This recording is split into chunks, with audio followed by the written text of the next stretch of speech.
కళాస్వరూపులైన ప్రేక్షక దేవులకు నమస్కారం. ఈరోజు మన జీవన నాటకం కార్యక్రమంలో పాల్గొనడానికి విచ్చేసినటువంటి సుప్రసిద్ధ నటులు వై గోపాలరావు గారు. గోపాలరావు గారు, మన జీవన నాటకం కార్యక్రమానికి స్వాగతం, సుస్వాగతం. నమస్కారం అండి. గోపాలరావు గారు, మీ బాల్యం, ఈ నాటక రంగ ప్రవేశం మీకు ఇందులో అభిరుచి ఎలా కలిగిందో?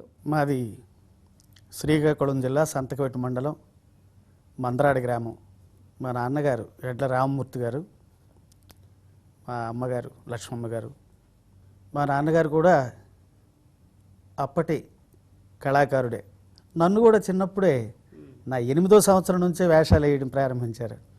ఆ వీధి భాగవతంలో ఏంటంటే జలక్రీడ, అంటే శ్రీకృష్ణుల లీలలో శ్రీకృష్ణుడు బాల్యం, శ్రీకృష్ణుడు కౌసుని చంపడం వరకు అది ఉండేది. దానిలో నన్ను చిన్ని కృష్ణుడిగా, ఆ విధంగా నాకు ఈ కళలో ప్రవేశం మా నాన్నగారి అభిరుచి కొద్దీ తర్వాత జరిగింది. మీకు ఆ చిన్నతనంలో మీకు ఈ సంగీత సాధన మీ చేత చేయించినటువంటి గురువులు ఎవరు? అదే ఎడ్ల సత్యం గారని మా చిన్నాన్నగారు, సొంత చిన్న ఆయన. ఇంకా మిగతా ఇంకా వేరే గురువుల దగ్గర వేరే గురువుల దగ్గర ఇంకా అంటే ఆయన సంగీత విద్వాంస, సంగీత మీకు మొట్టమొదట సాంఘిక నాటకాల్లో చాలా ప్రవేశం ఉన్నట్టు చదివాను నేను. అవును. సాంఘిక నాటకాల ముందా, లేకపోతే పౌరాణిక నాటకాలకు వెళ్ళక ముందు ఇది జరిగిందా, లేకపోతే వెళ్ళిన తర్వాత వాటి గురించి కాస్త? పౌరాణిక నాటకాలకు వెళ్ళక ముందే నేను హై స్కూల్లో చదువుతున్నప్పుడు 8వ తరగతి నుంచి 7వ తరగతి నుంచి కూడా ఈ సోషల్ నాటకాల్లో అభ్యాసం ఉంది. స్టూడెంట్లు కానీ మాస్టర్లు కానీ నేనంటే చాలా ముద్దుగా చూసేవారు. అందరికంటే నేనే చిన్నవాడినేమో ఆ స్కూల్లో. చిన్నవాడి పొట్టిగా ఉండేవాడిని. సోషల్ మాస్టరు దేశం కోసం అనే నాటకం అతనే రాశారు. అతనే రాసి స్కూల్ యానివర్సరీకి వేయించారు. పౌరాణిక నాటక రంగానికి ఎట్లా వచ్చి? అయితే దేశం కోసం అనే నాటకంలో ఏదో చిన్న పాత్ర ఇచ్చారు. పాత్ర ఇస్తే మా ఇంకొక మాస్టర్, బిఏ మాస్టర్ అని ఉండేవారు, ఉమామహేశ్వరరావు గారని.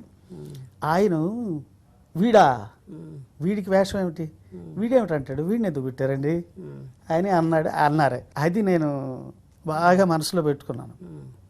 ఎక్కడి నుంచి నన్ను ఇలాగన్నారు ఏమిటని సోషల్ డ్రామాస్, అప్పుడు సోషల్ డ్రామాస్ ఇంకా పద్యాలు ప్రాక్టీస్లో లేను, సోషల్ డ్రామాస్ వేయడం మొదలు పెట్టాం.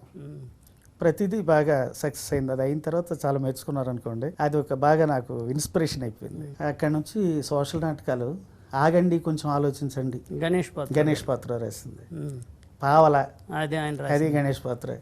ఆ నాటికలు ఆ రెండిట్లోనే వేసాం. అప్పుడు మీరు సాంఘిక నాటకాలు వేస్తున్నప్పుడు ఈ పరిషత్తులకు కానీ పోటీలకు కానీ వెళ్ళిన సందర్భం? పరిషత్ పోటీలకు వెళ్ళలేదు. ఓకే, లేదు. అప్పుడు పరిషత్ పోటీలు కూడా చాలా తక్కువ. సో మొట్టమొదటి మీరు పౌరాణిక నాటక రంగంలో ప్రవేశపెట్టి ఏ పాత్రతో ప్రవేశించారు? నారదుడి వేషం ఫస్ట్ టైం ఆడాను. మా ఊర్లో ఆ నాటకం 3 సార్లు 4 సార్లు వేశారు సరదాగా. రెండోసారి లక్ష్మణుడు వేషం తీసుకున్నాను. హరిశ్చంద్ర కాట్ సీన్ వేశాను.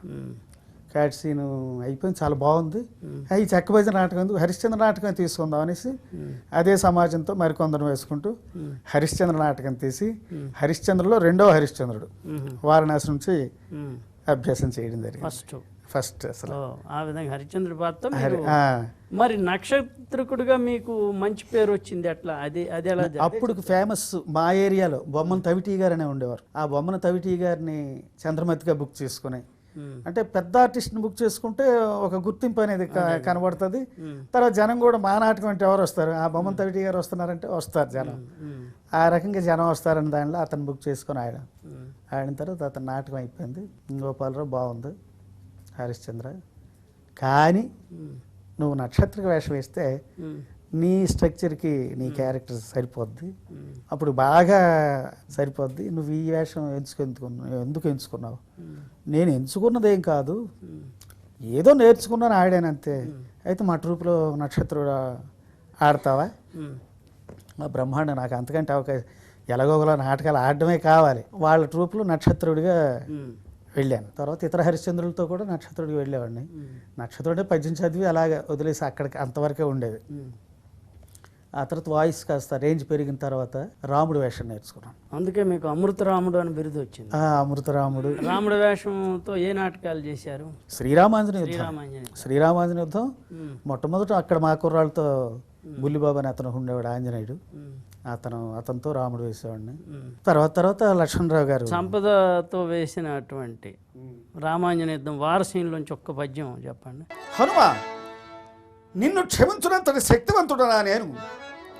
అది ఏనాటి పురాణమో గాని ఇప్పటి నీ పదవిలేయది అప్రస్తుతము.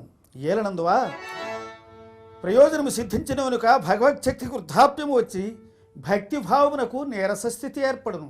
ఇట్లందువేని నీ ప్రార్థనము మన్నించి సుగ్రీవునకు అభయము సల్గి కాపాడునాడు.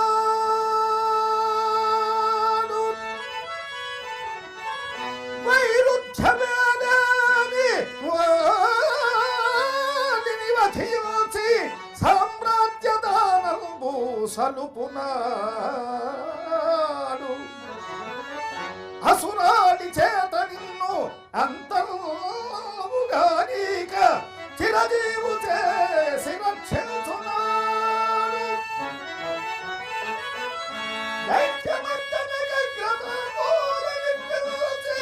విశ్వవిఖ్యాతి కల్పించునాడు.